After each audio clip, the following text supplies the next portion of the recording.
Hey guys, Palsteron here, and today let's talk about the Tactician, which is one of the new mercenary ascendancies coming in patch 0.2. Now, we've seen two ascendancies so far. One is arguably the strongest ascendancy right now, alongside Stormweaver, simply because of attribute stacking, Pillar of the Cage God, which is the Gemling Legionnaire, and then we've had Witch Hunter, which struggled a lot with just being a worse version of Deadeye mostly, even on a lot of the crossbow builds. And we have heard that they're doing a balance pass on all of these, but what about the new ascendancies? Well, one of the new added ascendancies has been the Tactician, and I quickly want to talk about it.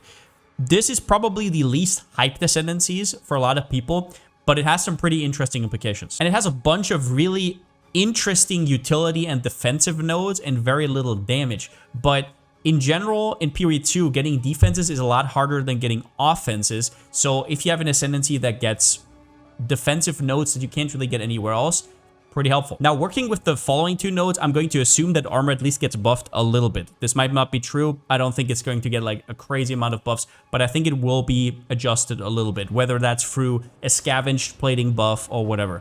But if we look at Polish That Gear, 100% of armor is extra stun threshold, 100% evasion is extra ailment threshold. These two following nodes really want you to be low investment, hybrid armor evasion builds. So as your defensive setup, you're going to have a little bit of evasion, a little bit of armor, probably between 10 to 15k is what probably your sweet spot is at. So this would give you, straight up, just with this node, 15,000 ailment threshold and 15,000 stun threshold. Normally you start with like 3,000 because that's roundabout where your life is going to be.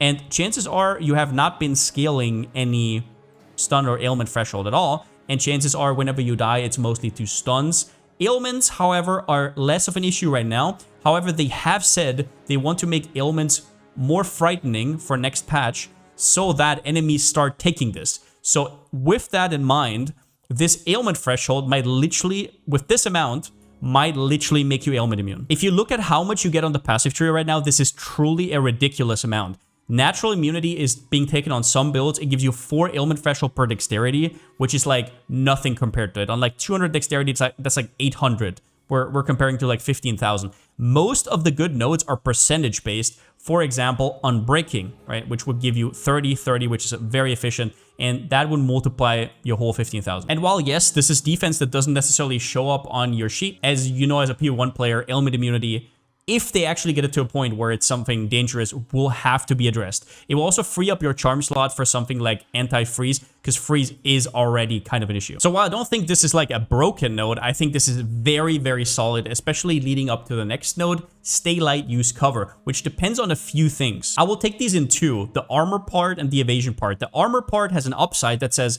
defend with 200% of armor. So it's pretty straightforward. If you have 15,000 armor, it is as if you had 30,000 armor. It doesn't mean that you have 30,000 armor for the purposes of buffs or something that say you get X per armor. That doesn't work like that. But whenever something hits you, you basically have 30,000, which is a very good mod. For example, even on builds that don't really scale too much armor right now, and armor is not in a great spot, you do have Blade Catcher that was used quite a bit because it gives you that 200% of armor against crits, which are when you need it the most. So that is a very strong effect. However, the downside is maximum physical damage reduction is 50%, which sounds like a big deal because armor can, in theory, give you up to 90. However, I would argue that is not really, that is a little bit misleading, because against the hit where you actually need it, which are bigger hits, armor is usually less effective. So if, for example, an enemy came in with a 5,000 damage hit right here, and you had that, let's say 20,000, you would actually get 44% damage reduction. So if we were at that 15,000, we would be somewhere in between here, and we would normally have like 30% physical damage reduction. Well, with the double, we would go to 30, which would mean we're pretty close, or maybe a little bit over 50. So we would actually be capping these 50 on a big hit, something that could actually one-shot you or harm you. However, as a counterpoint, you could also argue that against small hits, for example, like a 1,000 damage hit, on 15,000 armor, you would already have round about 66%, and that would actually get nerfed down to 50. So what this kind of does is it normalizes the amount of damage you take, and it is very hard for me to actually know whether that is good or bad. There is also something to be said about maybe not even going for that much armor, maybe actually just going for 10,000. This has the upside of having to invest less. This would probably like free up 5 to 10 passive points, which you could then instead put into damage. And maybe there's like a good number at around about 10,000 armor where it would jump you to 20,000. And then we have the second part, which is even more of a question mark, because what we have here is enemies have an accuracy penalty against you based on distance. So you know how when you shoot, if you're next to the target, you're almost always hitting, even with very little accuracy? Well, the further you go away, the more you're going to miss. This is true for enemies as well now with this node. Usually it isn't. But your maximum evade chance is 50%. Now, currently, if you had 15,000 evasion, you would have 85% evade chance. And even with acro, you would still be over 50 at 59. However, they did say that they would be reworking evasion drastically. And since evasion was a very huge factor last league, that could mean that this is actually not that big of a restriction. But it gets even further. Here's the question.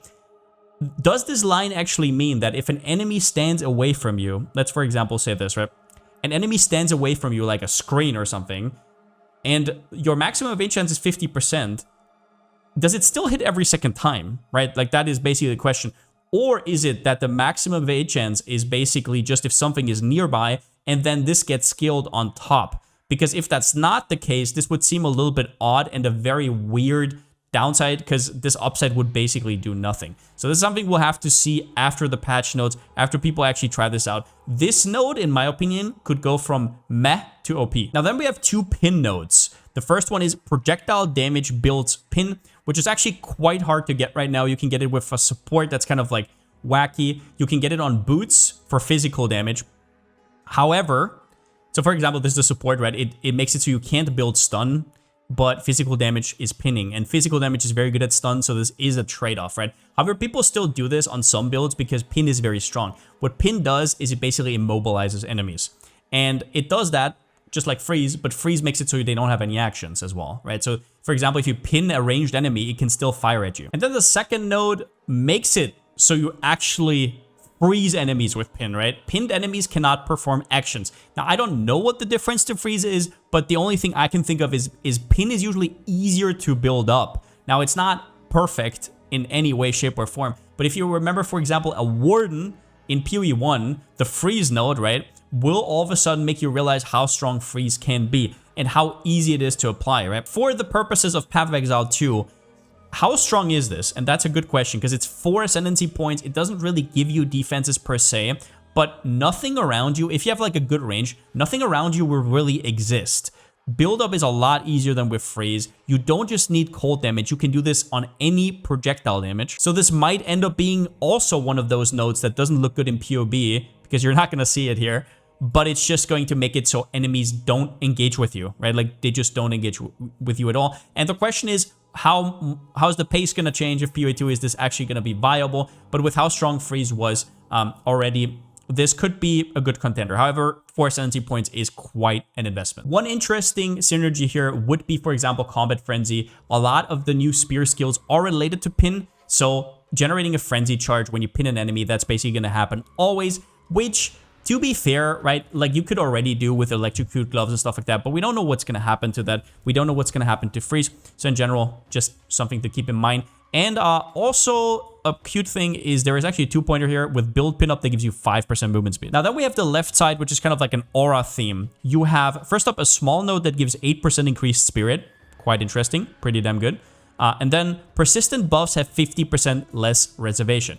Now persistent skills are actually is a gem tag that is basically related to everything. Everything other than minions that has reservation, as far as I know. Maybe I'm missing something here, but even the supports are tagged persistent. Although I don't know if the reservation here actually counts for the supports.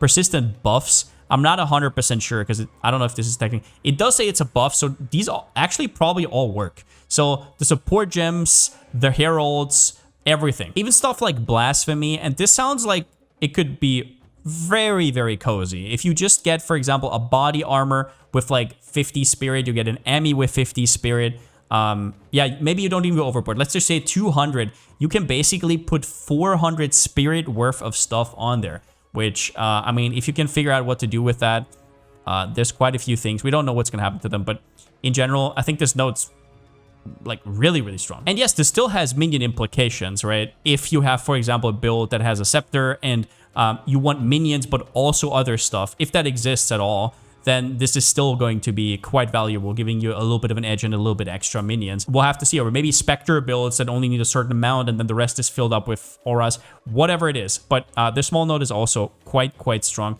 8% increased spirit doesn't sound like much, but even on just 200 spirit, that's like 16, so not bad at all.